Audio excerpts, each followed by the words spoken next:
Hi, my name is Aeolus, aka your favorite atheist. What's up, motherfuckers? So listen up, man. My grandma used to tell me, whatever you're doing for New Year's, you're going to be doing the rest of the year. And for me right now, that's drinking and making videos. And that is what I'd love to be doing. So make sure you hit that subscribe button so I can keep doing what I do. So with that being said, like I said, Happy New Year's. And this video is going to be the top 10 atheist YouTubers of 2014 in my opinion. Not yours. I don't give a damn about your opinion. This is my opinion, my top 10, and they all have less than 10,000 subscribers. Why did I do that? Because I think there are people that are underground that are making great fucking videos, okay? So make sure you subscribe to everybody on here. If you're already subscribed to them, great. And yes, I'm on this list because I think I make great motherfucking content, okay? Don't hate, appreciate, okay? Now with that being said, let's go ahead and get into this video. Now I could only name 10, so if you don't make the list, don't be offended. I'm subscribed to so many great people on here. If you did make the list, that's fine and dandy. I still ain't gonna suck your dick, whatever. Now, I did choose people that have sort of a personality that you can see on camera, but there are people that don't appear on camera that I really like and I've been subscribed to for a long time. And for this list, there's gonna be 3 of those at the end, and we'll just call those honorable mentions. So make sure you subscribe to them as well. With that being said, let's go on and do this thing, motherfucker. What militant atheists? You mean those that just disagree with you? And they use communications to challenge your internalized delusion and the harm that it brings to thousands around the world on a day-to-day basis? Is that what you mean? It could be a hell lot worse. I mean, we could be gunning down people, or we could be blowing up buildings that we disagree with. I mean, Esrian 6.5, slaves, obey your earthly masters with respect and fear and sincerity of heart, as you would obey your Lord Christ. You don't have to go to the Old Testament to show what a vile book the Bible actually is. Biological evolution is not the only kind of evolution. There is planetary evolution, the formation of planets and even stars. There's geologic evolution, which is the process of, I don't know, let's call rivers and oceans and tectonic plates changing over time. There's even technological evolution. There's artistic evolution. There is verbal evolution or linguistic evolution.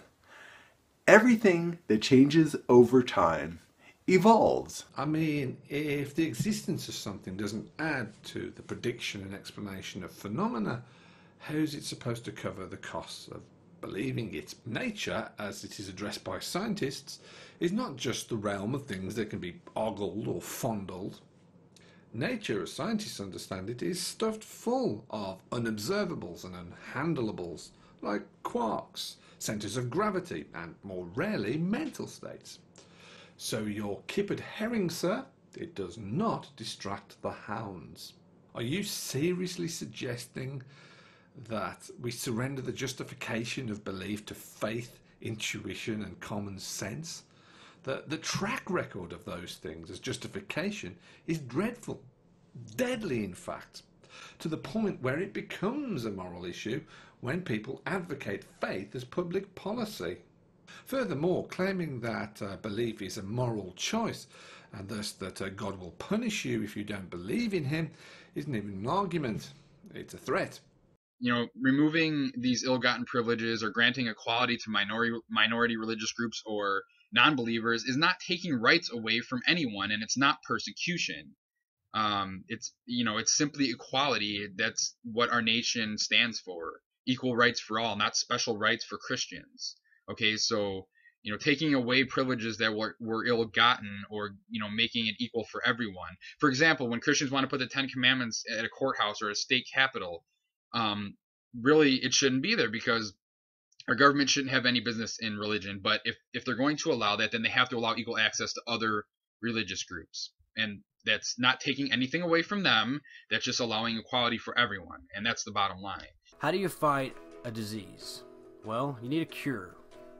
And currently, the only cure we have for bad ideas is reason. You dismantle them with an educated, surgical approach and try to hope that reason will prevail. Sometimes it works, sometimes it doesn't. And the fact that sometimes it doesn't demands an address. Those people are still contagious, and your cure isn't working, which means they're spreading their bad idea to other people. And as long as your cure isn't working at the moment, we need another tool to fight. That tool is ridicule. I'm just supposed to respect their beliefs and not pick on them. Well, fuck that. I said fuck that and fuck it hard, because that is some bullshit. Oh, and I know what you're going to say. You're going to say, well, Pema, you just picked some, extremist, some asshole. Well, you know what? There's a lot of assholes who believe that way.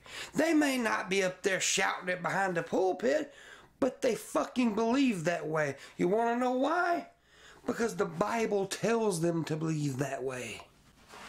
And no, it ain't just the Bible. No, it's not just the Bible. You got the Quran, and you got motherfuckers running around cutting people's head off in the name of Allah, blowing fucking buildings up. So no, it ain't just Christian folks. It's all religious folks. Pilate isn't anything like how the Bible portrays him at all. Philo of Alexandria described him as arrogant, inflexible, stubborn, and relentless.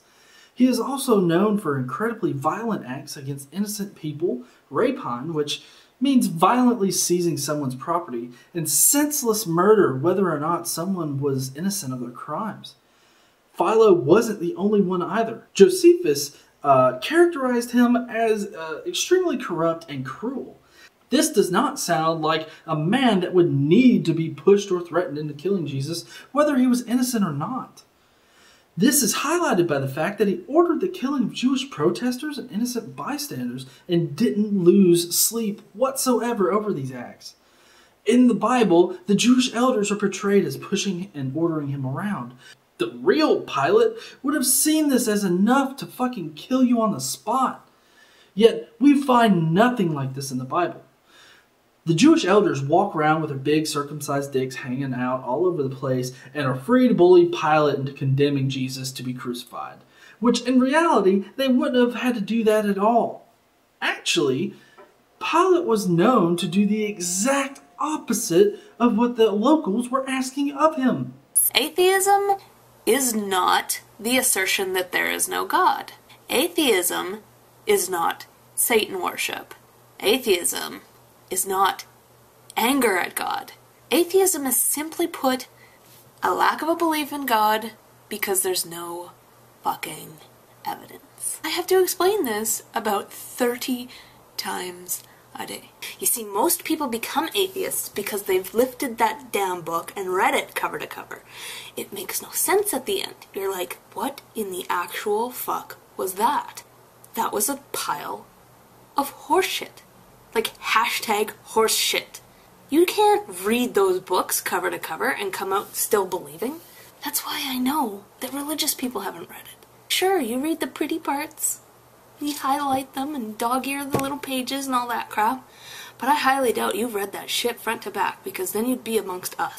Question 3. What if you're wrong, and there is a heaven, and there is a hell? Well, then by all counts, I'm going to hell. But since it's only separation from God, it's not really all that different than what I got going on right now. Question 4. Without God, where do you get your morality from? Well, my morality is developed largely from a sense of empathy, logical reasoning, testing, and conversing with other people to figure out what is moral and what is not.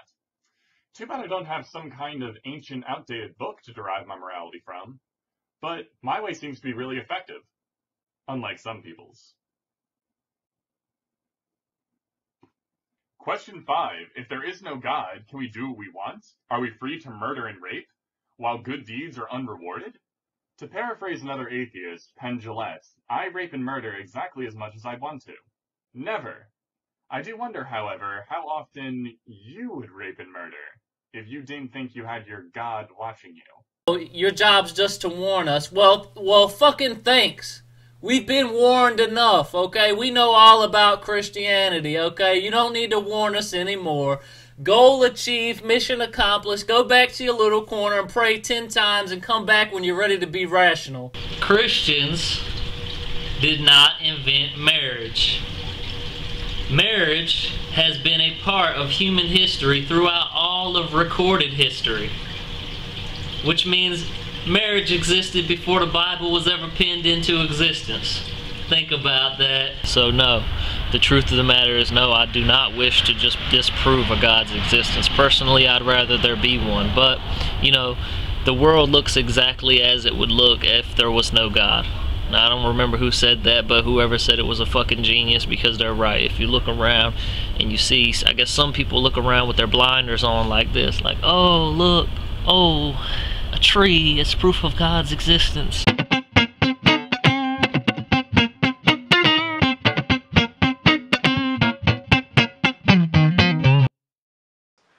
What?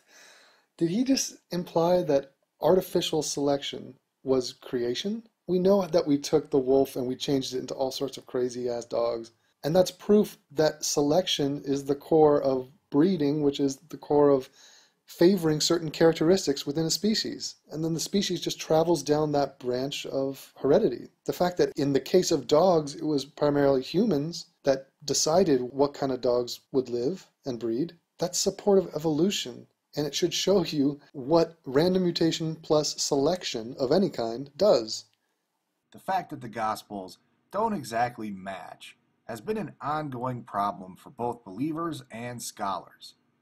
I found this PBS article that talks about this problem in some length. Basically, it says that you aren't supposed to look at the Gospels as historical biographies in the modern sense, which sounds like a convenient excuse to me. Hey, the Gospels aren't meant to be historical accounts. They're meant to spread the good news. The tag argument is not only absurdly fallacious, it is also extremely dishonest. And in the case of such a deceptive low-life shitbag like Jason Lyle, it is outright sad to hear him talk about logic and other worldviews being illogical and irrational, when he is the guy who said this. And don't get me wrong, I have a lot of respect for science. I am a PhD scientist.